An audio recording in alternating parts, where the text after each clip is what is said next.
अभाविक गृहस्थाची गोष्ट. एके दिवशी महाराजांची स्वारी अक्कलकोटास वडाच्या झाडाखाली असता तब्येत जरा कडक झाली होती. कोणास दर्शनास येऊ देईनात. नजीकच एक अभाविक गृहस्थ बसला होता.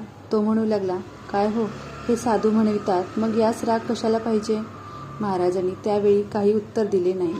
पुढे 15 दिवसांनी त्याच वडाखाली माटेबुवा यांचे कीर्तन असल्याने 400-500 लोकांचा समुदाय जमला होता. यावेळेस सदर गृहस्थाच्या प्रश्नाचा निकाल महाराजांनी केला.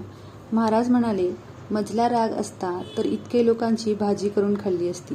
हे वाक्य श्री समर्थ बहुत वेळा म्हणाले.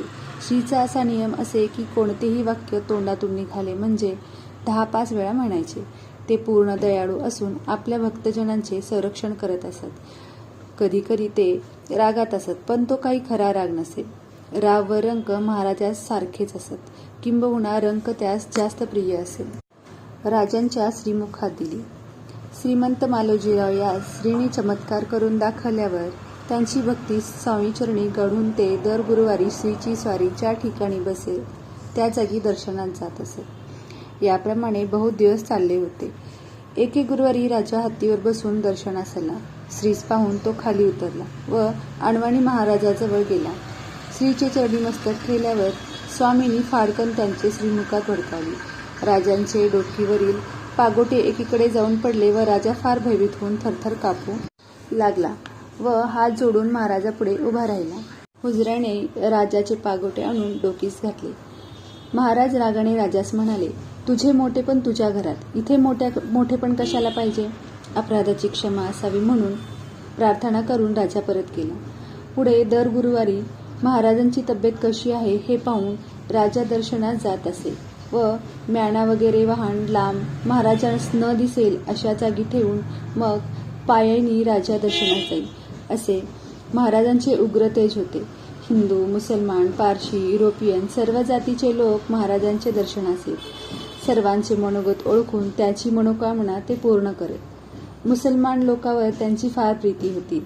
महाराजास कुत्रा फार आवडत असे, पण मांजर पाहिले म्हणजे ते रागावत व निमक हराम म्हणून तेव्हाच हाकलून देत. गायीवर श्रीची फार प्रीती होती. कोणीही झाडाची फांदी किंवा पाला तोडू लागल्यास त्यांना फार राग येई. गणपतराव जोशी यांच्या घरी गेले. एक वेळ अशी गोष्ट घडली की समर्थांची स्वारी गणपतराव जोशी यांच्या घरी सोफ्यात बसली असता त्यांच्या गड्याने त्यांच्या आज्ञेवरून अंगणात एक कडुलिंबाचा वृक्ष होता, त्याची फांदी तोडण्यास सुरुवात केली. हे पाहता श्री अतिशय रागून शिव्या देऊ लागले. आमच्या पालखीची दांडी कोण तोडतो त्याचे हातपाय तोडून टाकावे असे महाराज म्हणाले. हे ऐकताच जोशाने गड्यास फांदी तोडण्याचे बंद करण्यास सांगून झाडाचे खाली उतरविले. तत्राप महाराज रागातच होते. जोशीबुवा तोंड चुकून एकीकडे जाऊन बसले. नंतर थोड्या वेळाने श्री समर्थ सोफ्यातून उठून नंतर परसात जाऊन उकिरड्यावर बसले. बहुत वेळ ते तेथेच होते.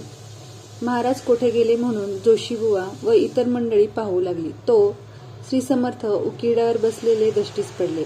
जोशीबुवांचे नजरेस असे आले की महाराजांच्या कानात गांधीलमाशी जाऊन ती कान उकरीत आहे व त्या योगाने आतून रक्तस्राव होत आहे. महाराज हसत खेळत बसले होते, पण पुढे कोणास जाऊ देईनात. गणपतराव जोशी यांनी धैर्य करून महाराजाजवळ जाऊन प्रार्थना केली की महाराज, आपण मजला यावेळी मारलेत तरी मी भीत नाही, पण कानातील गांधीलमाशी काढल्याशिवाय राहणार नाही. असा जोशीबुवांचा दृढ निश्चय पाहून समर्थ उगीच राहिले. मग गणपतराव यांनी लागली चिमटा आणून कानातील गांधीलमाशी काढून कान पुसून काढला. कानात काही पोखरलेले नसून तो साफ दिसू लागला. रक्तप्रवाह कोणीकडून आला हे कळेना. त्याचबद्दल सर्वांस आश्चर्य वाटले. श्री स्वामी समर्थ पूर्ण ब्रह्म असून अनेक चमत्कारिक लीला भक्तजनास दाखवित असत. कोणतीही गोष्ट महाराज स्पष्ट शब्दाने न सांगता कृती करून दाखवीत. कोणी सेवेकरी भांडू लागले म्हणजे त्यास महाराज जवळ बोलवीत व त्याच्या हातात मुंगी देत त्या कृतीने मुंगी होऊन साखर खावी या म्हणीचे दिग्दर्शन करीत. मालोजीरावास पुत्रप्राप्ती. श्रीमंत मालोजीराव भोसले सांप्रताचे अक्कलकोटचे राजाचे तीर्थरूप यांची भक्ती श्रीचरणी एकनिष्ठ होती. त्यास पुत्रप्राप्तीची फार इच्छा असे. श्री स्वामी समर्थ कृपेने राणीसाहेब गरोदर झाल्या. काही महिने लोटल्यावर महाराजाजवळ काही लोकांनी पुत्र होईल की कन्या होईल म्हणून प्रश्न केला. तेव्हा महाराजांनी काही जबाब न देता बांगडी लाव म्हणून साळवेकरास आज्ञा केली. यावरून प्रश्न विचारणाऱ्याने आपल्या मनात गाठ मारली की राजास कन्या होणार. त्याप्रमाणे पुढे झाले. दुसऱ्या खेपेस राणीसाहेब बरोबर राहिल्या. तेव्हा असाच प्रश्न केला तेव्हा स्त्रीने काही जबाब न देता आपण जाग्यावरून उठून चुलीजवळ जाऊन बसले. याचाही अर्थ उघड होता. मग कन्याच झाली. तिसरे खेपेस मंडळीने प्रश्न केला तेव्हा महाराजांनी आपल्या मांडीवर थापट मारून दोन्ही हात एकत्र करून बंदूक सोडण्याची कृती करून दाखवली व म्हणाले, लगाव सरबत्ती. तेव्हा पुत्र होणार असे लोकास वाटले. त्याप्रमाणे पुढे पुत्र झाला. तेच हल्लीचे श्रीमंत शहाजी महाराज अक्कलकोटच्या गादीवर आहेत. भीमरावावर कृपा केली. भीमराव म्हणून एक स्वामीचा सेवेकरी होता. त्यांच्या डोक्यात मोठे आवाळू होते. त्याची मुद्रा चमत्कारिक असे. त्याने श्री स्वामी समर्थाची पुष्कळ दिवस मनोभावी सेवा केली. नित्य भीमराव व त्यांचा मुलगा बागेत जाऊन टोपलीवर फुले श्री समर्थाकरिता घेऊन येत. सेवेकरी त्यास थट्टेने 2 डोक्याचा माणूस म्हणून हाक मारीत. एके दिवशी महाराज आनंदाने बागेत बसले असता भीमरावाने फुलाची टोपली भरून आणली. त्यास दुरून येताना पाहताच सेवेकरी 2 डोक्याचा माणूस आला अशी थट्टा करू लागले व हसू लागले. त्यांच्याबरोबर महाराजही 2 डोक्याचा माणूस असे म्हणून खदाखदा हसू लागले. भीमराव फार खजील झाला. पण ही संधी फार बरी आहे असे पाहून तो श्रीच म्हणाला, लोक हसतात ते हसवत, पण आपण दीनदयाळ भक्तवत्सल म्हणून आपले भक्ताचे व्यंग पाहून ते दूर करणे आपल्या भक्तवत्सलाचा धर्म आहे. तर या दीनावर कृपा करून व्यंगापासून मला मुक्त करावे. मग लोक का हसतील अशी श्रीची त्याने प्रार्थना केली. दयाळू कृपाळू महाराजास त्याची कीव आली. पण त्यास त्यावेळी ते काहीच बोलले नाहीत. रात्री भीमराव निद्रस्त असता स्वप्नात दर्शन देऊन त्याने डोकीचे आवाळूवरून त्याने हात फिरवला. सकाळी भीमराव जागे होऊन पाहतो तो डोकीचे आवाळू फुटून त्याचे वितभर कातळे लोंबू लागले. परमानंदाने भीमराव महाराजांचे दर्शनास गेला. 2 डोक्याचा माणूस 1 डोक्याचा होऊन आला असे पाहून सर्वांस आनंद झाला. भीमरावाने स्वप्नात महाराजांनी दर्शन दिल्याबद्दलची हकीकत सर्वांना सांगितली. पुढे भीमरावास चिंता पडली की कातडे कशाने बरे होईल. त्याने श्रींना विनंती केली, कातडे कापून टाकू की कसे. महाराजांनी तीर्थ अंगारा लावण्यास आज्ञा दिली. त्याप्रमाणे केल्यावर कातडे काही दिवसांनी आपले आपण सुकून गेले. हल्ली भीमराव चित्तापूर म्हणून मोगलाईत गाव आहे. तेथे श्रीची भक्ती करीत आपल्या मुलांजवळ आहेत. बर्वे कारभारी चोळाप्पा श्रीचा भक्त होता. पण महाराज यांचे अधीन यत्किंचितही नव्हते.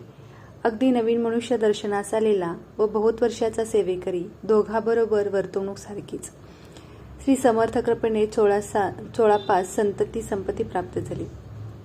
कृष्णाप्पा म्हणून त्यांचा मुलगा श्रीच्या सेवेत तत्पर असे. एक वेळ असे झाले की रावबहादूर बर्वे कारभारी असता मठासंबंधी काही वर्षासन घेण्यास कृष्णाप्पा त्यांच्याकडे गेला. पावतीवर सही करायची ती त्याने मोठ्या प्रयासाने केली. हे कारभारी यांनी पाहून थट्टेने म्हणाले की वा, काय मुलाची हुशारी ही. यावेळेस महाराज कारभारी यांचे घरीच होते. बर्वे याचवर श्री समर्थ रागवून म्हणाले, काय म्हणतोस तू, काय केलेस. तेल विकून पोट भरलेस एवढेच ना. त्यास नावे ठेवू नको. त्याचे भाग्य निराळे आहे. बर्वे यांनी महाराजाजवळ क्षमा मागितली. खरेच आहे, सद्गुरूचे सेवेसारखे श्रेयस्कर कोणाचे कर्म आहे. द्रव्यलोभामुळे चोळाप्पा श्रीच्या सेवेचा केव्हा केव्हा विसर पडे. माझे खाऊन माझ्यावर फिरला म्हणून महाराज चोळाप्पास म्हणत. एकदा महाराज बाजारात बसले असता भर 2 प्रहारी तेथून जाण्याचे मनात आले व चोळ्या खेटर लाव अशी चोळाप्पास आज्ञा झाली. सेवेकरांनी प्रार्थना केली की महाराज, ऊन फार कडक आहे, तर काही वेळ येथेच आराम करावा. पण सेवेकरास वेड्यावाकड्या 10-5 शिव्या मात्र मिळाल्या आणि महाराज एकदम उठून चालते झाले. अर्थात सेवेकरी मंडळी मागहून निघाली. चोळाप्पाचे अंतकाळी अर्धकोसावर महाराजांची स्वारी असता त्यास दर्शन दिले नाही. चरणतीर्थही मोठ्या कष्टाने एका सेवेकरांनी मिळवून चोळाप्पास नेऊन पाजले. चोळाप्पास महाराज कधी कधी चोळ्या व कधी जैन या नावाने हाक मारे. महाराज कधी कधी काट्यात जाऊन सुखाने निद्रा करीत. वास्तविक पाहता त्यास निद्रा मुळीच नव्हती.